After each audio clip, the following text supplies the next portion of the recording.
Olá, amigos. Segundo os ensinamentos dos espíritos superiores, o desenvolvimento da inteligência antecede ao processo que conduz à maturidade espiritual.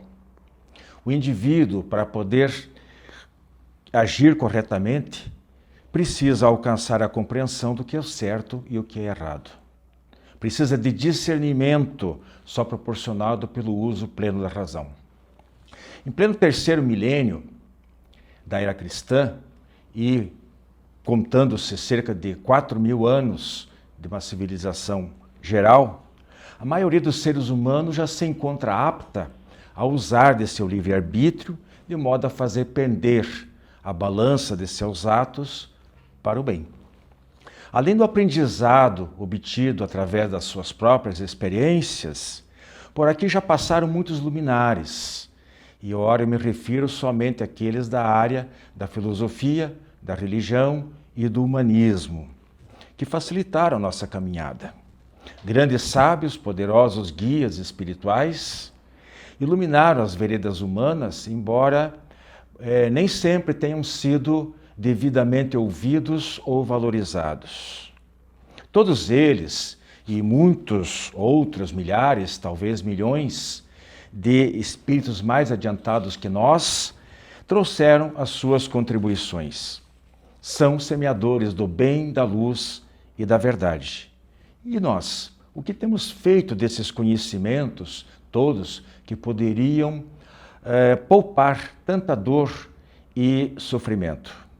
Hoje nós vamos aproveitar a parábola do semeador para refletir sobre o tipo de terreno, de solo, que tem sido o nosso coração.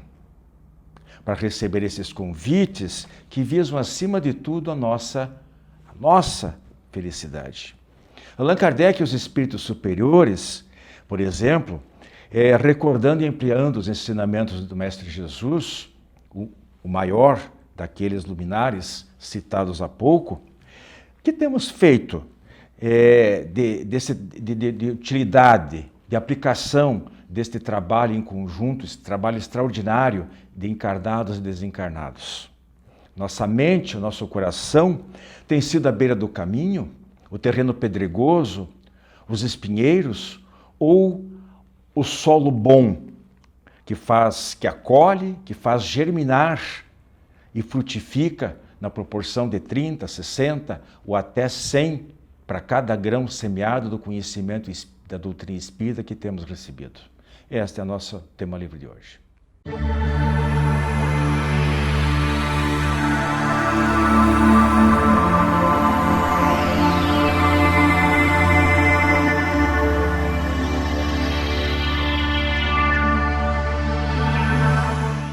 Nosso tema livre de hoje é falar sobre a parábola do semeador, tentando trazer para o nosso dia a dia, fazer uma espécie de atualização dessa lição de Jesus.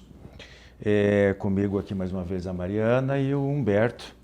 Eu vou começar, assim, a título de introdução, usar justamente do Evangelho, que poderia ser qualquer outro, mas aqui nós estamos falando do Evangelho segundo o Espiritismo, onde já na parábola propriamente dita está o seguinte: aquele que semeia saiu a semear, e semeando uma parte da semente caiu ao longo do caminho, e os pássaros do céu vieram e a comeram. Outra parte caiu em lugares pedregosos, onde não havia muita terra. As sementes logo brotaram, porque carecia de profundidade a terra onde havia caído. Mas levantando-se o sol, as queimou, e como não tinham raízes, secaram. Outra parte caiu em espinheiros, e estes, crescendo, os abafaram. Outra, finalmente, caiu em terra boa e produziu frutos, dando algumas sementes 100 por 1, outras 60 e outras 30. Ouça quem tem ouvidos de ouvir. Bem, para a nossa conversa aqui seguir numa certa ordem, a gente tem que, inicialmente, definir quem são os semeadores, quem são os colhedores e que tipo de semente que nós estamos falando, né? Então eu pergunto para o Humberto aqui, de que tipo de semeadores nós estamos falando? Então, principalmente os semeadores que levam a palavra às pessoas, né? Falamos aí dos profetas, falamos dos religiosos, falamos dos oradores em geral, né? Principalmente aqueles que levam a palavra como semente, a palavra de Jesus. Mas, como o Wilson falou, nós estamos atualizando, nós estamos vendo o nosso momento, semeadores, nós podemos pensar como todos nós, pois cada vez que eu me dirijo a alguma pessoa e comento com ela alguma coisa, faço um comentário profundo sobre ela, sobre uma necessidade dela, ou mesmo sobre uma situação da vida e coloco o meu ponto de vista, eu estou semeando alguma coisa, né? Boa ou má, mas estou semeando. Alguém que escreve um livro, né, é um semeador. Um livro ele leva muita informação, leva muitas ideias e leva a muitas conclusões, então também é um semeador. Então podemos ver que todos somos semeadores no nosso dia a dia, né? Com certeza. Eu ressalto aqui dois pequenos aspectos aí ainda, que até complementando isso que se falou, né? A nossa atitude, desde as palavras, as nossas atitudes diárias, por exemplo, o pessimista está semeando pessimismo para os outros, está contribuindo às vezes para a depressão da outra pessoa, né? E o outro detalhe é o seguinte, em relação ao exemplo, porque mais do que falar para as pessoas aí, filósofos, lideranças religiosas, é o exemplo que fala mais alto. E é nisso que nós temos que nos preocupar. Agora, Mariana, e os colhedores, quem são? Bom, os colhedores somos todos nós. Todos aqueles que nos ouvem, que estão conosco, que compartilham conosco as nossas ideias, as leituras que fazemos, pode ser filmes, o que ouvimos de outras pessoas, nós estamos colhendo aquela informação que ela está nos trazendo. Então, quando você falou do pessimismo ali, nós também, né, estamos colhendo essa energia e vai nos trazer um mal-estar muito grande. Assim, né, nós também colhemos as coisas boas, né, as boas notícias, os bons exemplos, né? Então, todos nós somos colhedores. Daí, a responsabilidade do que nós estamos semeando, que somos todos também semeadores, e somos também todos colhedores, né? Somos responsáveis.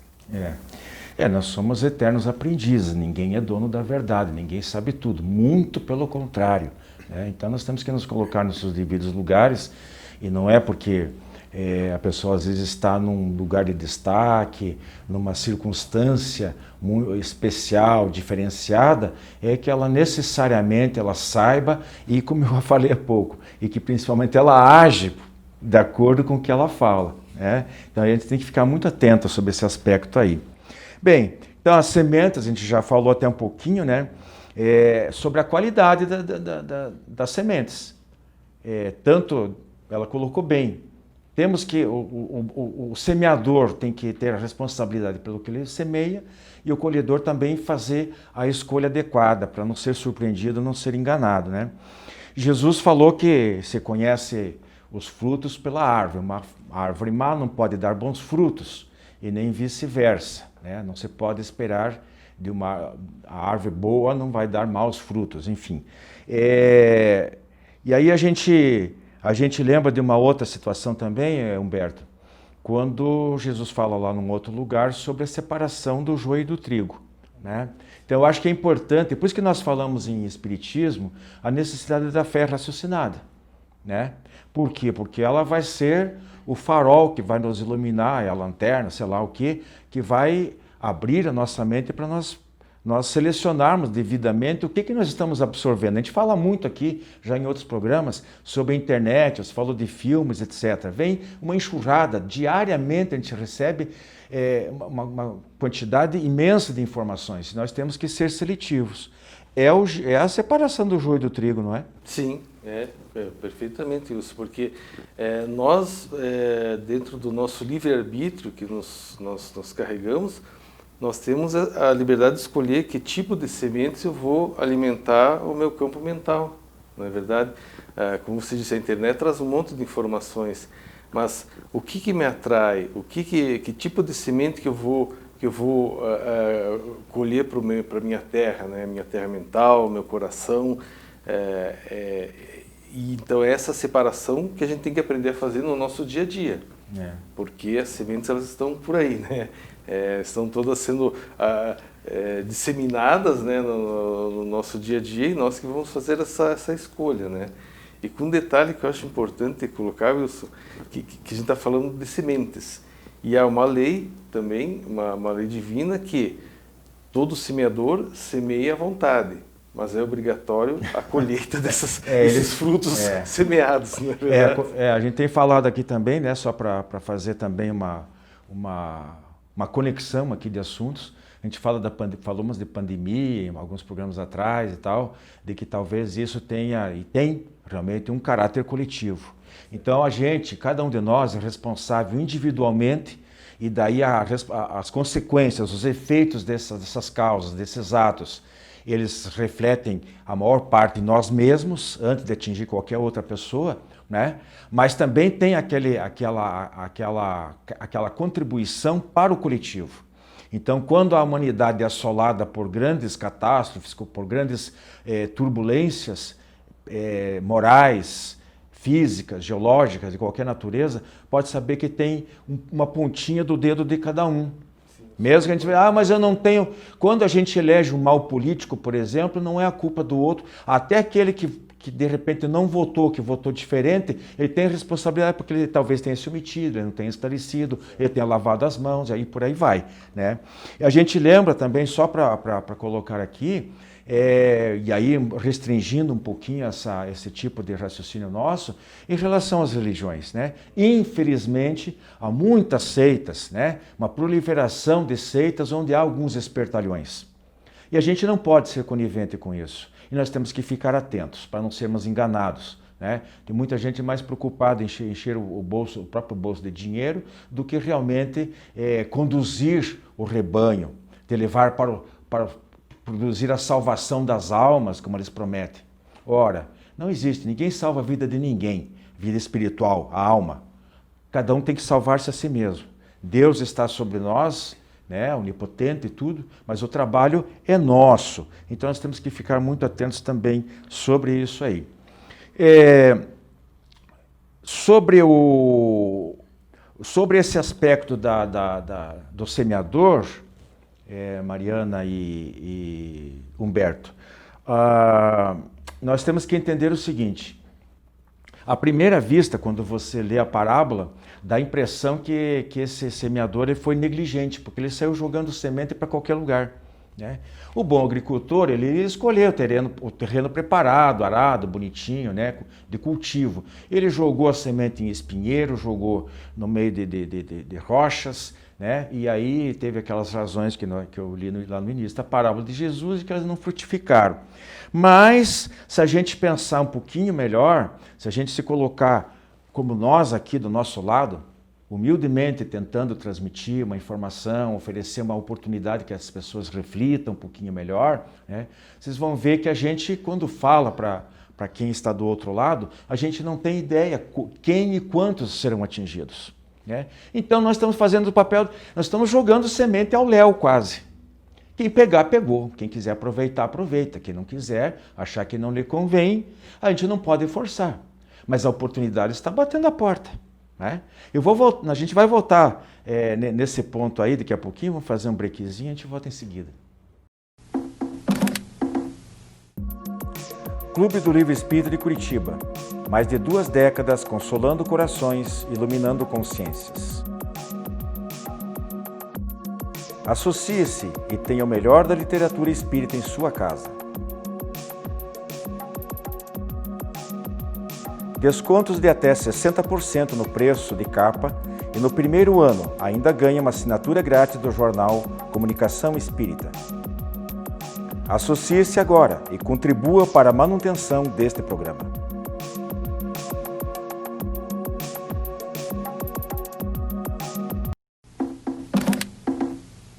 Estamos de volta com o nosso tema livre, falando sobre a parábola do semeador. Eu falava antes de ir para o intervalo que nós aqui fazemos esse papel, de certa forma, de semeadores. nós fazemos o que achamos que devemos fazer, né? Isto é, oferecer a oportunidade das pessoas que nos assistem serem informadas sobre os princípios e práticas da doutrina espírita e julgar aquelas que podem lhes servir para alguma coisa, né? Colocar em prática em suas vidas. E a gente sabe, a gente confia, a gente acredita de que a aplicação de algumas regras, de alguns princípios, de alguns conhecimentos, elas podem realmente contribuir decisivamente para as pessoas serem mais felizes. Agora, a gente não tem como escolher. A gente passa a nossa mensagem, falamos para todos. E aí entram os diversos tipos de terrenos, né? Porque algumas pessoas talvez aproveitem, para outras literalmente entra por um ouvido e sai por outro, né? Não dão a mínima, não se interessa, são os indiferentes do caminho, aquela coisa que a gente viu e vai ver mais daqui a pouquinho. Então, o nosso trabalho é esse o sentido, de ajudar as pessoas. Agora, se as pessoas não querem ser ajudadas, acham que isso não lhes tem serventia, elas continuam nos seus caminhos normais, né? Eu queria acrescentar aqui, antes de voltar a palavra para vocês, que a gente vê da seguinte maneira. Então, há as boas sementes, agora falando sobre a qualidade das sementes, né? Há as boas sementes, as outras nem tanto, considerando que há as boas e as más, né? Que se falou lá atrás, né? Porque muitas vezes, em nome da fé em Deus, né? Muita gente ilude, trapaceia, né? Às vezes tira proveito até pecuniário, financeiro, dessas situações. E, enfim, há outros tipos de semente que definitivamente são perniciosas, que enganam, que envenenam a alma e acaba... Aí nós estamos falando dessas coisas de internet, aquela coisa toda. Bom, aí eu quero perguntar aqui para a Mariana, se fixando na parábola, quem são, que tipo de terreno é esse que Jesus se refere que as sementes foram jogadas à beira do caminho? O que é a beira do caminho? São aquelas pessoas, né, que somos nós, muitas vezes, que nós escutamos, mas nós não assimilamos, nós não seguimos, não aceitamos totalmente o que está sendo lançado. Nós não aproveitamos essa semente, nós ficamos à beira do caminho, deixamos passar a oportunidade do aprendizado, da boa semente, de frutificar, de colher boas coisas, né? Então, nós passamos, nós estamos ali, vemos tudo, achamos tudo muito bonito, mas não assimilamos, não pegamos para a nossa vida diária, para a nossa prática, para a nossa reflexão do dia a dia. E ali Jesus até foi generoso, porque ele falou que os pássaros que comeram, né? Então, quando ainda servir de alimento para os pássaros, ainda teve alguma utilidade, né? Pior é aquelas que apodrecem ali, que ninguém aproveita. E isso é um exemplo bem simplesinho, né? A gente tem o nosso jornal e a gente espalha esse jornal por onde for possível. E então, às vezes, num banco de ônibus, numa sala de espera de atendimento, de uma clínica médica, qualquer coisa parecida. Tem gente que de repente aquilo é de grande valia para ele. É uma sementinha que ficou ali. Outros talvez de repente, conforme a circunstância ele puder, ele pega e joga no lixo, né? Agora, e os lugares pedregosos? Então, os lugares pedregosos, eles se referem àquelas pessoas que elas vão até absorver aquela semente, né? Porque a semente ali, ela acaba germinando, né? Mas logo o sol vai queimar porque ela não tem raízes profundas, né? Não aprofundou as raízes, ou seja, a pessoa teve um interesse superficial. Se interessou, viu, achou... Aquela empolgação, mas que legal, que bacana, que vocês são gente fina e tal, mas... Exato, gostou daquilo que aprendeu, né? Mas fogo de palha, porque no dia seguinte ela já não vai dar sequência, não vai praticar, não vai ler, não vai alimentar, né, aquela semente que ele, como terra, absorveu, né? Porque ela não compreendeu, ela não se aprofundou, ela não conheceu a doutrina espírita. Ela ficou empolgada com alguns aspectos superficiais, mas na hora que havia necessidade de um estudo mais profundo, e Kardec diz que a doutrina espírita, para ser estudo permanente, até porque a doutrina não está completa, aí ela começa a encontrar alguma dificuldade, ou porque as suas necessidades particulares não foram atendidas, seus caprichos pessoais, né? Pediu a Deus, aos espíritos, não foi atendido naquele capricho, então ela pega e abandona. E o terreno e os espinheiros?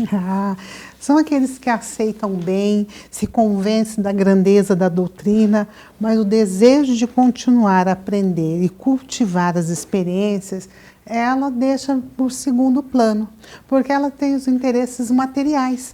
Então ela vai deixar para segundo plano. Então ela pensa assim, então se existe reencarnação, eu deixo para a próxima, por que eu tenho que aprender tudo nessa, porque eu tenho que fazer tudo nessa?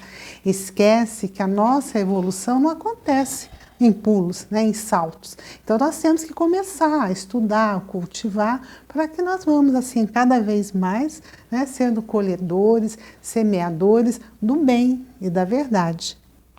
Isso aí acho que acontece, até não é só com a doutrina espírita, sejamos justos, né? Quando a gente vê muitas religiões aí que até separam em duas classes, os praticantes e os não praticantes, né? Esses não praticantes, eles acreditam em Deus, acreditam na sobrevivência da alma, uma série de coisas. Eles acreditam até em coisas que não existem, céu, inferno e por aí. Mas o fato é que ela é incapaz de renunciar às coisas materiais, né? E ela coloca às vezes até valores importantes, como a família, o trabalho, e são justos, mas nós não estamos aqui só para isso. Nós temos que abrir um espaço na nossa vida, administrar de tal maneira que sobre, olha que eu estou falando em sobra para Deus, quando nós deveríamos oferecer o melhor para Ele. Nós estamos dando os restos dos restos. Quando damos do nosso tempo, do nosso trabalho, da nossa dedicação. Deus deveria estar lá em cima, no alto das nossas prioridades. E nós a colocamos geralmente por último, né?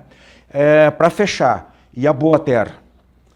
A boa terra, daí são aqueles, eu nem digo nós, porque eu vejo como a boa terra a pessoa que realmente ela compreende, ela desperta uma espiritualidade superior dentro dela e ela trabalha muito para isso, né?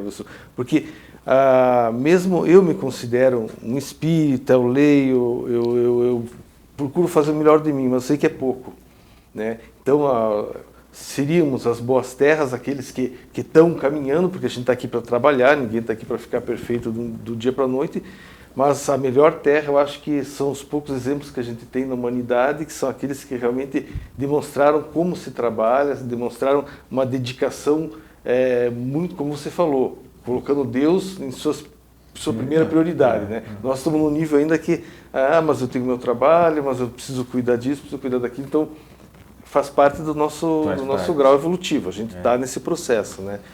Deus entende, Deus é justo, é bondoso, é justiça, é amor e tal. Então ele sabe que quando o indivíduo às vezes está completamente absorvido pelas suas necessidades materiais, sustento seu e daqueles que dependem dele, que ele também não tenha muitas vezes as condições para trabalhar, digamos, na seara, que é um termo legal também que a gente usa, né? Mas muitas vezes é desculpas, muitas vezes é não querer abrir mão de certos gozos materiais, como você coloca lá no Evangelho. E aí, para encerrar, eu coloco essa pergunta, né? Para qual tipo de colhedor o diálogo espírita está indo ao ar? Fica a pergunta para você, amigo telespectador. Visite nosso canal no YouTube e confira nosso acervo de programas, debates, entrevistas, o diálogo aberto na visão espírita. Programa Diálogo Espírita, ADEPR no YouTube.